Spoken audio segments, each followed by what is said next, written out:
Hello dear students, welcome to my English class. আজকে আমি class 9-এর lesson 5-এর exercise 1 থেকে তোমাদের করাবো। এর আগে আমি এই লেসনের বেঙ্গলি মিনিংটা পড়িয়েছি। তোমরা সেই ভিডিও না দেখে থাকলে এই ভিডিওর ডেসক্রিপশন বক্সে লিঙ্ক দেওয়া থাকবে, সেখান থেকে তোমরা দেখে নিতে পারবে। তো চলো শুরু করা যাক। Exercise 1, tick the correct answer from the given alternatives. Tick the correct answer, সঠিক উত্তরটিতে ঠিক চিহ্ন দাও। ফ্রম দ্য গিভেন অল্টারনেটিভস, নিচের দেওয়া বিকল্পগুলির মধ্য থেকে। 1. Men and women came from the earth to Venus by. Men and women, পুরুষ এবং মহিলারা কেম, যারা এসেছিলেন, ফ্রম দ্য আর্থ, পৃথিবী থেকে, টু ভেনাস, শুক্র গ্রহে, বাই, তারা কীভাবে এসেছিলেন? এরোপ্লেনস, হেলিকপ্টার্স, রকেটস নাকি স্যাটেলাইটস? এখানে রাইট অ্যান্সার হবে Rockets. 2. The children learned that the San was like a or an. The children learned, ছেলেমেয়েরা শিখেছিল, দ্যাট, যে, দ্য সান ওয়াজ, সূর্য ছিল, লাইক মানে মতো, কিসের মতো? লেমন মানে লেবু, অ্যাপেল আপেলের মতো, অরেঞ্জ মানে কমলা লেবুর মতো, নাকি গুয়াভা পেয়ারার মতো? এখানে রাইট অ্যান্সার হবে lemon. 3. The children had long forgotten the colour of the children had long forgotten, ছেলেমেয়েরা অনেক আগেই ভুলে গিয়েছিল, দ্য কালার মানে রং, কিসের রং? অফ দ্য আর্থ, পৃথিবীর রং, সান, সূর্যের রং, ভেনাস, শুক্রগ্রহের রং, নাকি মুন, চাঁদের রং? এখানে রাইট অ্যান্সার হবে সান, সূর্যের রং। 4. When the children felt warm in the sun they took off their. When the children felt warm, যখন ছেলেমেয়েরা উষ্ণ অনুভব করেছিল, ইন দ্য সান, সূর্যের মধ্যে, দে টুক অফ, তারা খুলে ফেলেছিল, their jackets, sweaters, blazers, coats, তারা তাদের কি খুলে ফেলেছিল? এখানে রাইট অ্যান্সার হবে জ্যাকেটস।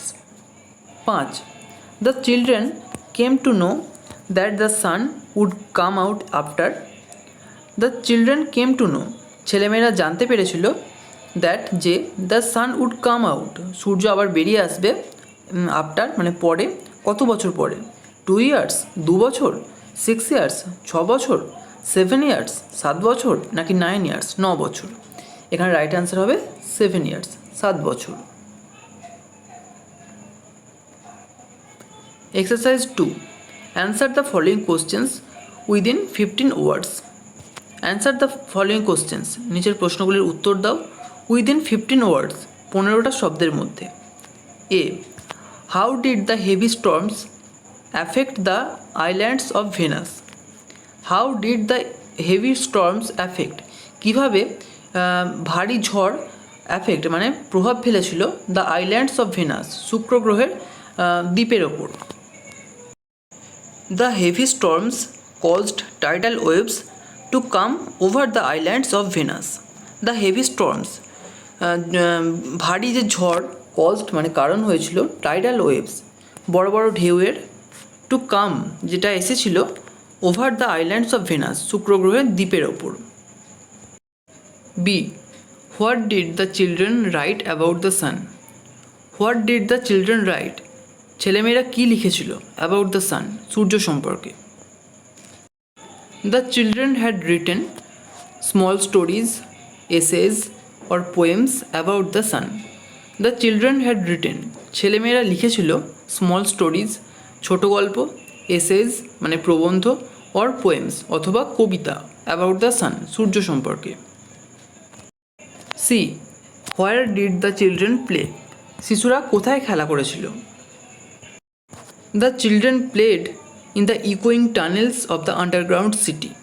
দ্য চিলড্রেন প্লেড, শিশুরা খেলা করেছিল, ইন দ্য ইকোয়িং টানেল প্রতিধ্বনিত সুড়ঙ্গে, অফ দ্য আন্ডারগ্রাউন্ড সিটি মানে ভূগর্ভস্থ শহরের। D. How did the jungle in Venus look. ভেনাসের বা শুক্র গ্রহের যে জঙ্গল, সেটাকে কেমন দেখায়? The jungle in Venus looked like rubber, ash and ink. The jungle in Venus, শুক্র গ্রহের জঙ্গলকে, লুকড মানে দেখাতো, লাইক রাবার রাবারের মতো, অ্যাশ মানে ছাইয়ের মতো মানে ছাইয়ের রঙের, অ্যান্ড ইঙ্ক এবং কালির মতো। Exercise 3. Answer the following questions within 25 words. Answer the following questions. নিচের প্রশ্নগুলির উত্তর দাও within 25 words, 25টা শব্দের মধ্যে। A. Why were the children eager to see the sun? Why were the children eager? কেন ছেলেমেয়েরা আগ্রহী ছিল to see the sun, সূর্যকে দেখার জন্য? The children had been only 2 years when the sun last came out. For this, they were very eager to see the sun. The children had been only 2 years. ছেলেমেয়েরা শুধুমাত্র 2 বছরের ছিল when the sun last came out, যখন সূর্য শেষবারের জন্য বেরিয়ে এসেছিল। For this, এই জন্য they were very eager, তারা খুব আগ্রহী ছিল to see the sun, সূর্যকে দেখতে। B. What did the children do immediately after the rain stopped? What did the children do? ছেলেমেয়েরা কী করেছিল immediately after the rain stopped, বৃষ্টি থেমে যাওয়ার সঙ্গে সঙ্গে? The children put their hands to their ears and stood apart immediately after the rain stopped. The children put their hands, ছেলেমেয়েরা তাদের হাত রেখেছিল to their ears, তাদের কানে, and stood apart, এবং দূরে দাঁড়িয়েছিল immediately after the rain stopped, বৃষ্টি থেমে যাওয়ার সঙ্গে সঙ্গে। C. Why do you think that the children were feeling unhappy when it started raining again? Why do you think, কেন তুমি মনে করো that, যে the children were feeling unhappy, ছেলেমেয়েরা অখুশি বোধ করছিল when it started raining again, যখন আবার বৃষ্টি হতে শুরু করলো? When it started raining again, the children were feeling unhappy because it will take 7 more years before the sun comes out again. When it started raining again, যখন আবার বৃষ্টি হতে শুরু করলো, the children were feeling unhappy, ছেলেমেয়েরা অখুশি বোধ করছিল because, কারণ it will take 7 more years, কারণ এটা আরও 7 বছর নেবে before the sun comes out again, সূর্য আবার বেরিয়ে আসার আগে। এক্সারসাইজ 4-এ তোমাদের কিছু অ্যাক্টিভিটি দেওয়া হয়নি। এক্সারসাইজ 5টা তোমাদের কিভাবে করতে হবে সেটা নিয়েই এক্সারসাইজ 4-এ বলা আছে। তো এক্সারসাইজ 5টা দেখো। ডু অ্যাজ ডিরেক্টেড, করো যেমনটা নির্দেশ দেওয়া হয়েছে। A. I have a blue pen, আমার একটা নীল কলম আছে। কি বলেছে? Change into a complex sentence. এই এক্সারসাইজে মূলত তোমাদের বাক্যের গঠনগত পরিবর্তন করতে বলা হয়েছে।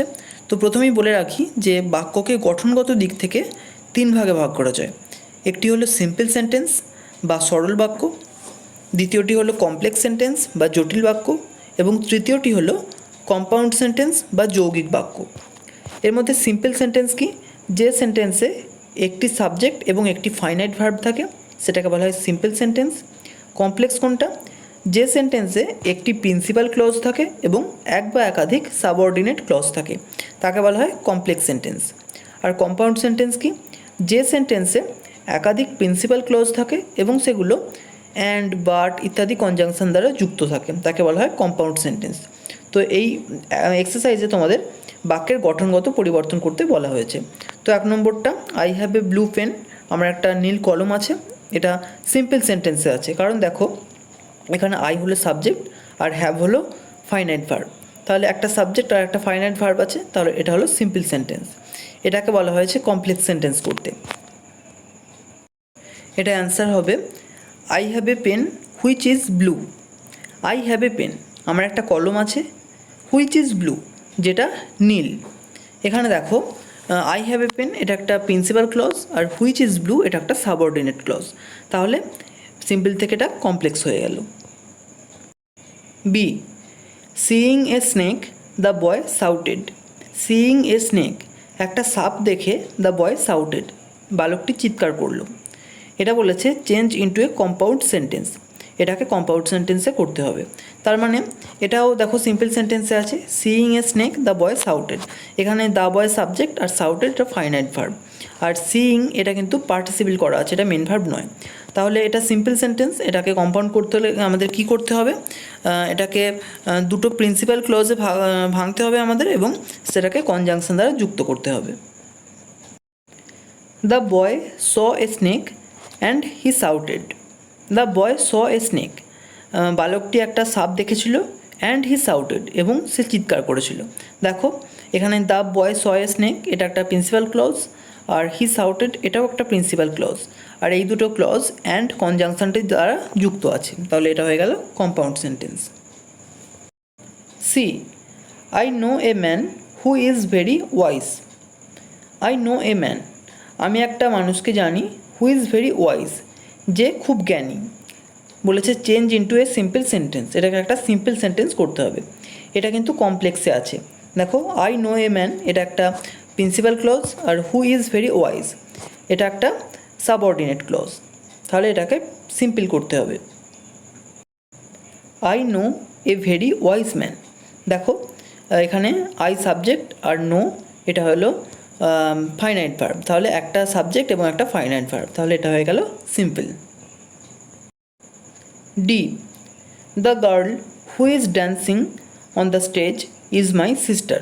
দ্য গার্ল, বালিকাটি, who is dancing on the stage, যে মঞ্চে নৃত্য করছে, ইজ মাই সিস্টার, আমার বোন।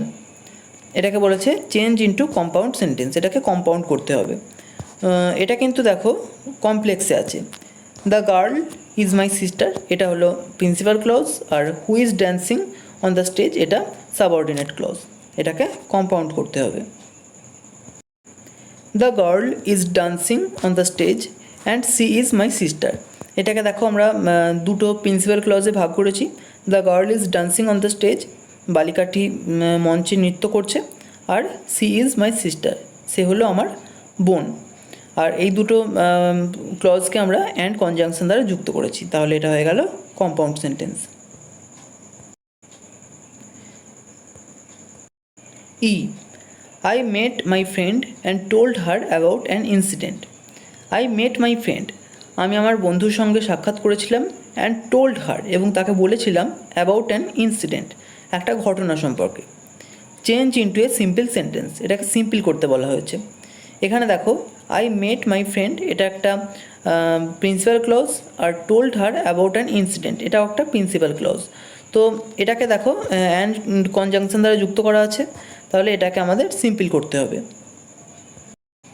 এটা আমরা এইভাবে করেছি, meeting my friend I told her about an incident. Meeting my friend, আমার বন্ধুর সাথে সাক্ষাৎ করে, আই টোল্ড হার আমি তাকে বলেছিলাম, অ্যাবাউট অ্যান ইনসিডেন্ট একটা ঘটনা সম্পর্কে। এখানে দেখো আই সাবজেক্ট আর টোল্ড হলো ফাইনাইট ভার্ব, একটা সাবজেক্ট আর একটা ফাইনাইট ভার্ব। আর এখানে মিটিং মাই ফ্রেন্ড, এই যে মিটিংটাকে কিন্তু আমি পার্টিসিপেল করেছি, তাহলে এটা হয়ে গেল simple sentence. F, the sky was overcast but it didn't rain, change into A complex sentence, এটাকে কমপ্লেক্স করতে হবে। বলেছে দ্য স্কাই ওয়াজ ওভারকাস্ট, আকাশটা ছিল মেঘাচ্ছন্ন, বাট ইট ডিডেন্ট রেইন, কিন্তু বৃষ্টি হলো না।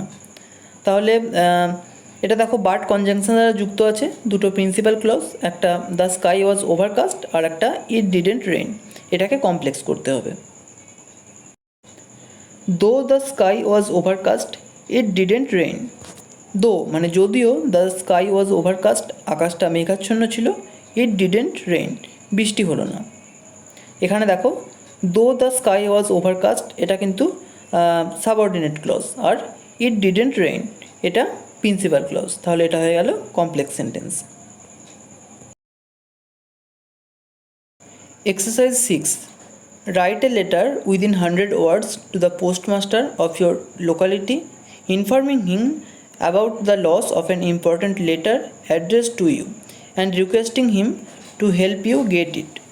Write a letter, একটা চিঠি লেখো, within 100 words 100টা শব্দের মধ্যে, to the postmaster of your locality তোমার এলাকার ডাকঘরের অধ্যক্ষকে, ইনফর্মিং হিম তাকে জানিয়ে, about the loss of an important letter একটা গুরুত্বপূর্ণ চিঠি হারিয়ে গেছে সেই বিষয়ে তাকে জানিয়ে অ্যাড্রেস টু ইউ, যে চিঠিটা তোমাকে পাঠানো হয়েছিল, অ্যান্ড রিকোয়েস্টিং হিম, এবং তাকে অনুরোধ জানিয়ে to help you get it, এটা পাওয়ার জন্য তোমাকে যাতে তিনি সাহায্য করেন। এখানে প্রথমে টু দিয়ে শুরু করতে হবে। To the postmaster, Bishnupur post office, এখানে আমি একটা পোস্ট অফিসের নাম দিয়েছি। তারপর বিষ্ণুপুর, 24 পরগনা সাউথ, এখানে ঠিকানাটা দিয়ে দেবে। তারপর সাবজেক্ট দিতে হবে loss of an important letter, গুরুত্বপূর্ণ চিঠি হারিয়ে গেছে। তারপর স্যার বলে, এখানে আমি শুরু করেছি with due respect I would like to let you know that I dash, এখানে তোমাদের নাম দেবে, live in your postal zone. With due respect, শ্রদ্ধার সঙ্গে, I would like to let you know, আমি আপনাকে জানাতে চাই, দ্যাট, যে, আই অমুক, মানে এখানে তোমাদের নাম, leave in your postal zone, আপনার ডাকঘরের এলাকার মধ্যে বাস করি। I want to draw your kind attention that an important letter addressed to me 20 days ago has not delivered yet.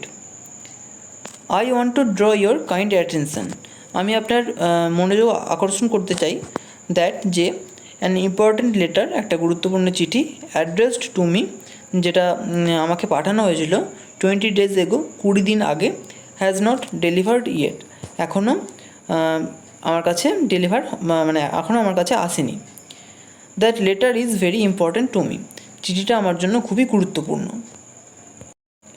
So if you kindly help me to get it as soon as possible I shall be highly obliged to you.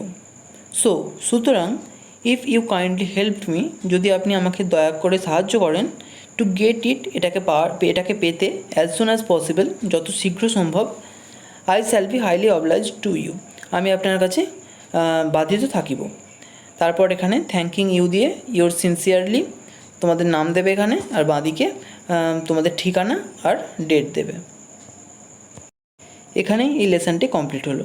তো এই ভিডিওটা তোমাদের কেমন লাগলো আমাকে comment করে জানিও। যদি ভালো লেগে থাকে একটা লাইক করো, আর অবশ্যই চ্যানেলটিকে সাবস্ক্রাইব করে বেল আইকনটিকে অল করে রেখো, যাতে আমাদের আগামী সমস্ত ভিডিওর নোটিফিকেশানগুলো তোমরা পেতে পারো। Thank you.